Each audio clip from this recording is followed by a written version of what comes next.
Tourism is a growing industry in the Ozarks, providing business for stores, restaurants, and motels, while demanding the attention of community leaders and politicians.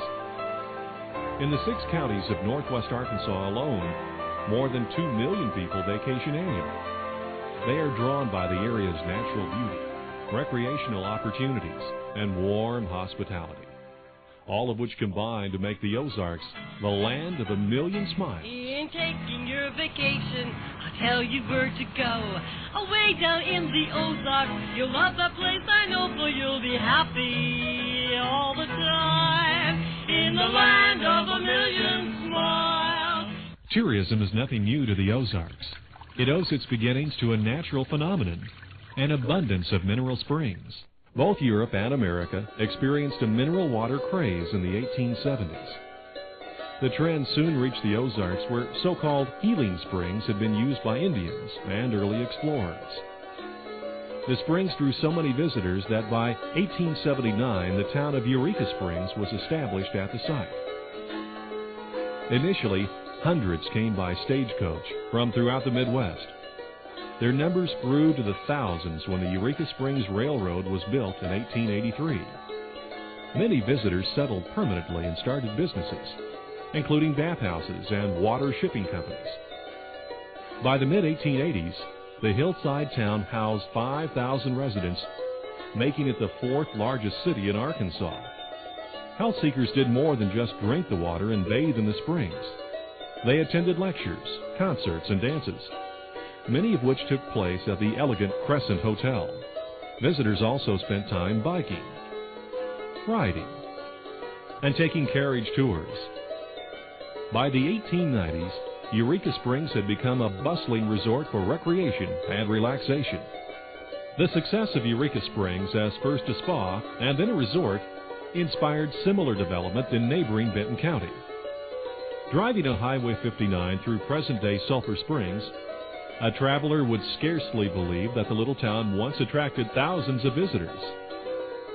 Well houses in the city park still produce the mineral-rich waters so highly prized by an earlier generation.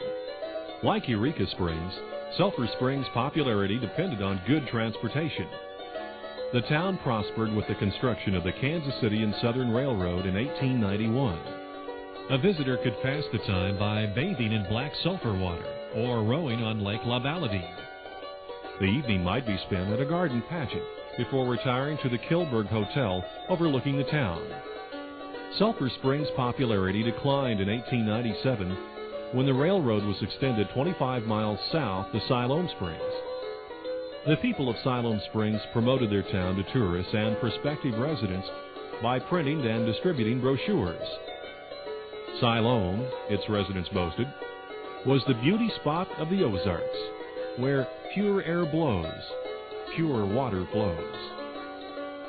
When the San Francisco and St. Louis or Frisco Railroad extended its main line south from Missouri to Fort Smith in 1882, workers ran into some of the roughest, highest terrain found in the Ozarks.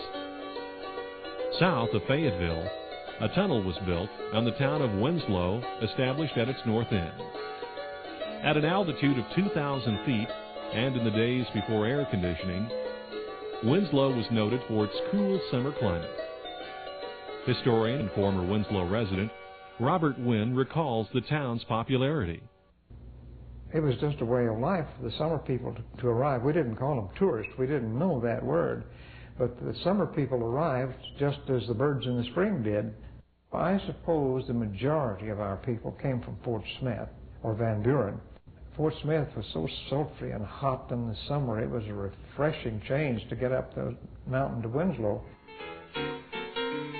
Rest and recreation were also major themes in the creation of Montagnais, the ruins of which still stand by Beaver Lake. In 1901, financier William Coyne Harvey came to Benton County, disenchanted with the outside world. He dreamt of a secluded hamlet where people could get away from it all. Coyne Harvey's vision came to life in the form of 2 spectacular log hotels, gondolas on a lagoon, a bandstand and dance pavilion, and even an indoor swimming pool. By the 1920s, Montanay's popularity faded, and the spotlight turned northward to a new type of summer resort.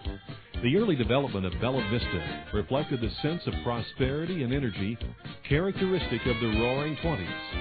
In 1918, the Linebarger brothers of Dallas purchased the site and developed a resort where businessmen and their families could get away and still have it all.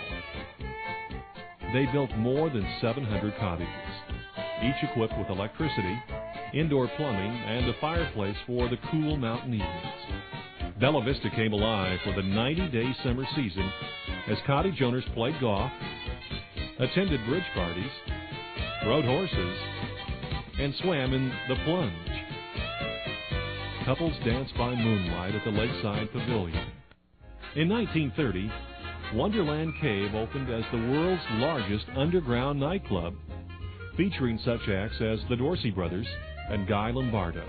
Perhaps the most telling aspect of the development at Bella Vista was the absence of a railroad. The Linebargers knew that the automobile was changing the way America traveled. The first automobiles in northwest Arkansas were driven on rugged dirt tracks, suitable only for horses and wagons. Better roads soon became a top priority with promoters of the area.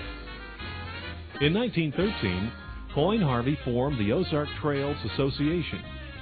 The OTA, as it was known, did extensive work in marking and charting roads for early motorists.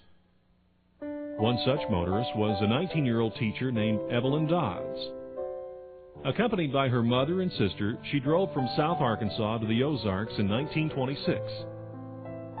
Evelyn kept a journal in which she recorded some of the perils and rewards of traveling in the Ozarks. Evelyn described the journey from Little Rock to Jasper on Highway 7 in these words: "Up the mountains, down and up again. The roads were good, except for the rocks. The scenery was such that I would not attempt to describe. By the time we reached Jasper, the brakes were burned out, and we had to stop at a garage to have them repaired." The women eventually arrived at Montanay, where they stayed for 8 days. They made several side trips, including one to the annual Grape Festival in Springdale. Evelyn wrote, "There were estimated to be 35,000 visitors there that day. The streets were roped, and we had to wait for traffic to calm down before we could get by.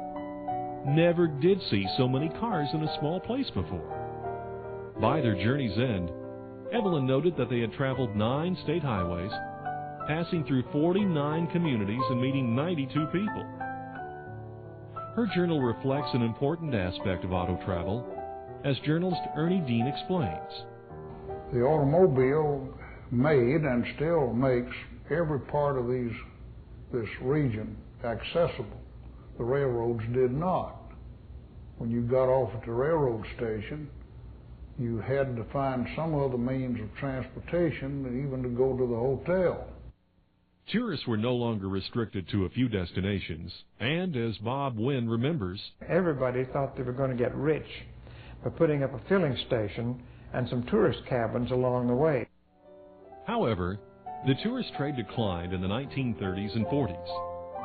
Many of the once bustling resort towns lay dormant as hotels and other buildings deteriorated.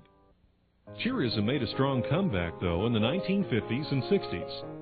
For many towns, this resurgence was due in part to an influx of retired people. Among those who made northwest Arkansas a popular retirement area was John Cooper Sr., who developed Bella Vista Village. Northwest Arkansas has also attracted younger people. How did these new residents first hear about the Ozarks? Perhaps through publicity about the area. The first organized promotion of northwest Arkansas was done by private businesses, especially transportation companies. Stagecoach ads were followed by railroad brochures. Just as they do today, resorts such as Eureka Springs and Siloam Springs promoted their own unique attractions. Books, magazines, and newspapers have all played an important role in drawing visitors to the Ozarks. The Ozarks Playgrounds Association, or OPA, formed in 1919 by a group of Joplin, Missouri businessmen, promoted the Ozarks as the land of a million smiles. The LPA published brochures, pamphlets, and maps of the area, even choosing a smile girl in an annual contest. In various ways, the state of Arkansas has promoted tourism since the turn of the century. In the 1920s, the Bureau of Mines, Manufacturers, and Agriculture published brochures. In the 30s, the Arkansas Centennial Commission opened tourist information centers around the state. Governor Orville Faubus boosted tourism by having northwest Arkansas roadways paved in the 1950s. Governor Dale Bumpers consolidated efforts to promote the state's attractions by combining several commissions to form the Department of Parks and Tourism. It furnishes publicity materials, coordinates special events, and hosts the annual Governor's Conference on Tourism. The department also operates state parks in northwest Arkansas, including Devil's Den, Prairie Grove, and Withrow Springs, which draw many visitors to the area.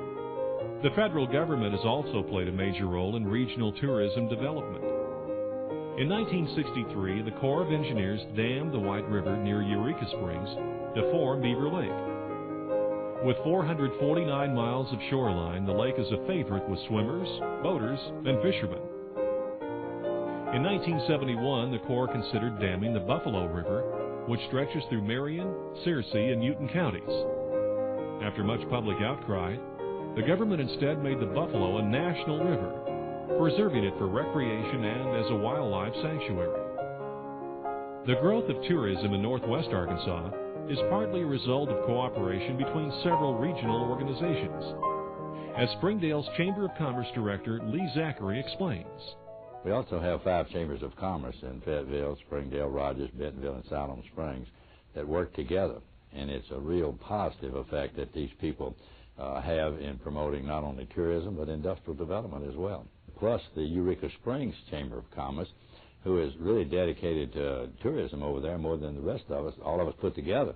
They have now a bigger budget than what the state had several years ago just to promote tourism and people to come here. The publicity is working. The Ozarks region now draws millions of visitors each year, many of them to such events as the annual War Eagle Arts and Crafts Fair.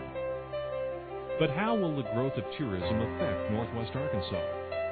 More people will surely relocate to the area. Tourists come and they go, but the future of Winslow and this area is not so much the tourist industry as for retired people from the north moving here and reestablish themselves because of our wonderful climate here. Some developers see unlimited economic potential in this area.